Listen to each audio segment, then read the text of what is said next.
Let's get our week started with Dan Deming of KKM Financial. Dan, what do you expect in trading this week? How focused will traders be on that big Thanksgiving feast and a day off on Thursday? You know, it's going to be an interesting week because it is a holiday shortened week, as you mentioned, Angie. But there are some things that the market's going to be very focused on those first three trading days, I think. And particularly when you look at some of the data coming out, we do have several data points in those first three trading days, as well as storylines surrounding COVID and the resurgence there, I think, is causing a little bit of anxiety in the market.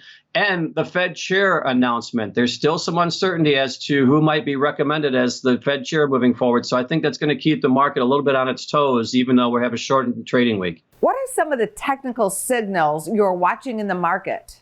Right now, you know, the upward sloping trajectory in the market still look pretty good. You're looking at the NASDAQ outperforming some of the other major indexes as well. So we are seeing the tech sector benefiting from the storyline surrounding interest rates as we see interest rates now moving back lower. So that's another dynamic I think that's going to be very interesting this week as we do see a little bit of rotation within the market. Would you say this is a risk on or a risk off market? I would say that you still continue to see a little bit of risk on here as when we do see some weakness, there seems to be buyers underneath this market.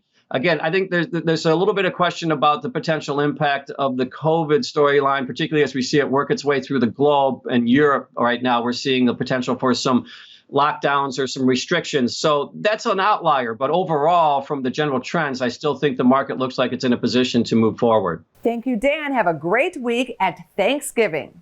Thank you. Happy Thanksgiving to you as well. Go to businessfirstam.com for where to see our show on TV.